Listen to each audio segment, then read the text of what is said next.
حضرت مالک بن دینار رحمت اللہ تعالی علیہ فرماتے ہیں میں حج کرنے گیا تو اس سال نا حج میں بڑا رش ہوا، لاکھوں لوگ آئے، تو میں نے عرض کی مولا سب کا قبول ہوا ہے کہ کوئی رہ بھی گیا ہے؟ تو فرماتے مجھے خواب آئی اور بتایا گیا لاکھوں کا قبول ہو گیا۔ بڑا بے نیاز ہے اللہ، بڑا بے نیاز ہے، بڑا کریم ہے۔ چاہے تو گھر بیٹھے بیٹھے کہے ماں باپ کا چہرہ دیکھ میں تجھے حج کا ثواب دیکھ، ماں باپ کا چہرہ کا سب کا قبول ہوا، ایک ہے محمد بن ہارون بلخی اس کا نہیں قبول ہوا۔ فرماتے ہیں میں سویرے اٹھا تو میں ڈھونڈنے لگا کہ بلخ کے لوگ، خراسان کے لوگ کہاں ٹھہرے ہوئے ہیں، وہاں علیحدہ علیحدہ ہوتے ہیں نا، یہ پاکستانیوں کی بلڈنگیں، یہ انڈین ہیں، یہ فلان ملک ہیں۔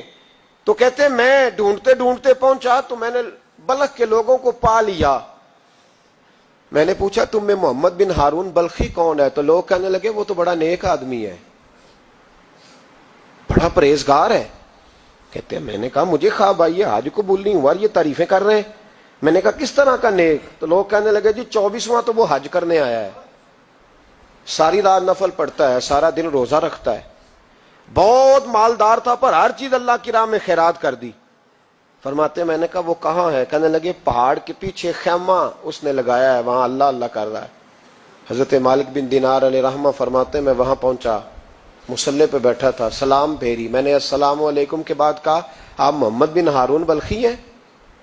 کہنے لگا ہاں۔ آپ مالک بن دینار ہیں؟ میں نے کہا کہ اس نے تو میرا نام بھی جان لیا بغیر بتائے۔ فرماتے ہیں میں نے کہا کہ ہاں میں مالک بن دینار ہوں۔ کہنے لگے کیسے آئے ہو؟ میں نے کہا بس ملنے آیا تھا۔ کہنے لگے نہیں جس کام آئے ہو وہ بتاؤ۔ میں نے کہا میں ملنے آیا ہوں۔ تو کہتے ہیں وہ رو پڑے، کہنے لگے نہیں آپ کو خواب آئی ہوگی کہ میرا حج قبول نہیں ہوا۔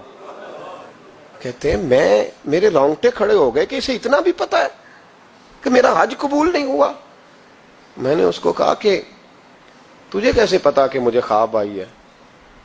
کہنے لگا مالک بن دینار مجھے 24 سال ہو گئے، میں اس بے نیاز کے گھر کا طواف کرتا ہوں، میں حجر اسود کے بوسے لیتا ہوں، میں مقام ابراہیم پہ نفل پڑھتا ہوں، میں صفا مروہ کی سعی کرتا ہوں، پر 24 سال بیت گئے۔ جب میں طواف وداع کرنے کے قریب آتا ہوں تو کوئی نہ کوئی اللہ کا ولی آ کے کہتا ہے دوڑ جا تیرا کوئی نہیں قبول ہوا۔ 24 سال۔ تو مالک بن دینار فرماتے میں اس کے قریب بیٹھ گیا اور اس کے گھٹنے پہ ہاتھ رکھا، میں نے، بندہ بھی معذور تھا، اس کا ایک ہاتھ کٹا ہوا تھا، چہرے پہ عبادت کے نشانات نمایاں تھے، اور میں نے کہا یار پھر تیرا حج قبول کیوں نہیں ہوتا؟ تو کہنے لگا مت پوچھ تو مجھ سے نفرت کرے گا۔ میں نے کہا نہیں تو بتا۔ کہنے لگا نہ پوچھ۔ میں نے اصرار کیا تو کہنے لگا اس لیے نہیں قبول ہوتا کہ میں اپنی اماں کا نافرمان۔ ماں کا نافرمان کیا ہوا؟ تو کہنے لگے اللہ نے دولت دی، جائیدادیں، گھوڑے، زمینیں، میں عیاش ہو گیا، میں اللہ کے دیے ہوئے مال کو ناجائز جگہ خرچ کرنے لگا۔ ماں میری بوڑھی تھی، عبادت گزار تھی، مجھے سمجھاتی تھی۔ رمضان کا مہینہ، عصر کے بعد اماں تنور میں روٹیاں لگا رہی، میں گھر آیا شراب کے نشے میں، اماں روٹی دو۔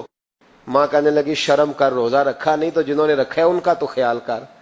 کہتے ہیں یہ لفظ میں نے سنے تو ماں کو ایک تھپڑ دے مارا، اماں جلتے ہوئے تندور میں گر گئی، لوگوں نے مجھے کمرے میں بند کر دیا۔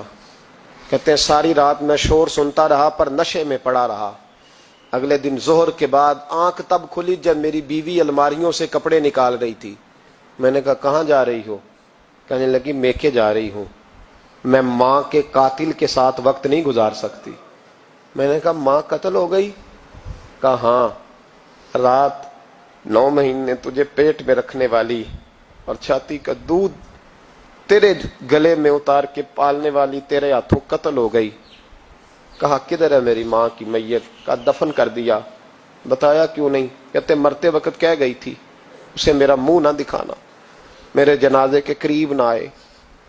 کہنے لگا میں اسی وقت اٹھا جس ہاتھ سے ماں کو مارا تھا، کلاڑا لے کے ہاتھ کاٹ دیا، جائیدادیں، گھوڑے، مکانات خیرات کر دیے۔ ساری رات نفل پڑھتا ہوں، سارے دن کے روزے رکھتا ہوں، ہر سال حج کرتا ہوں، عرش کا مالک معاف نہیں کرتا۔ حضرت مالک بن دینار کہتے ہیں میں نے بھی ایک تھپڑ مارا، میں نے کہا تو اسی قابل ہے تجھے معاف نہ کیا جائے، کبھی تجھے معافی نہیں ملے گی۔ کہتے ہیں میں ہو کے آیا، وہ روتا رہا، تڑپتا رہا، میں سویا گھر آ کے تو مجھے مصطفیٰ کریم علیہ السلام کا دیدار نصیب ہو گیا۔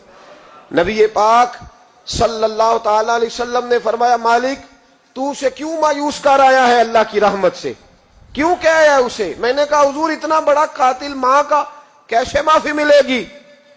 تو محبوب فرمانے لگے اس کی ماں کی وجہ سے ہی اسے معافی ملے گی، ماں کی وجہ سے۔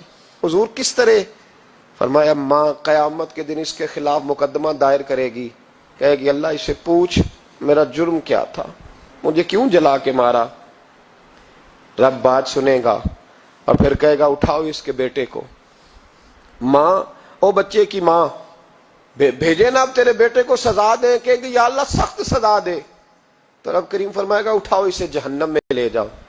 مصطفیٰ کریم فرمانے لگے جب زنجیریں ڈال کے فرشتے دوزخ کی طرف لے جا رہے ہوں گے نا تو پلٹ کے ماں کی طرف دیکھے گا، تھوڑا پھر آگے بڑھیں گے تو پھر دیکھے گا، پھر دوزخ کے قریب جائیں گے پھر دیکھے گا اور کہے گا اماں جی مجھے جلائیں گے، مجھے تکلیف ہوگی، زندگی میں جب درد ہوتا تھا تیرا نام میری زبان پہ آتا تھا، اماں مارنے لگے ہیں مجھے، جلائیں گے۔ میرے مصطفیٰ کریم فرمانے لگے وہ ماں اسے جلا کے مار دیا وہ میدان محشر بول پڑے گی، کہے گی اللہ اے اللہ اے اللہ۔ رب کریم فرمائے گا کہ عرض کرے گی مولا میں نے معاف کیا تو بھی اسے معاف کر دے۔ اللہ فرمائے گا اس نے تو جلا کے مارا تو کیوں نہیں جلنے دیتی؟ حالانکہ اللہ سب جانتا ہے، کہے گی مولا میں تو ماں ہوں نا، کیسے موقع دوں؟ تو میرے محبوب فرمانے لگے مالک اللہ اسے اس کی ماں کی وجہ سے بدل دے، میرا دل بدل دے، میرا دل بدل دے، میرا غفلت میں ڈوبا دل بدل دے، میرا غفلت میں ڈوبا دل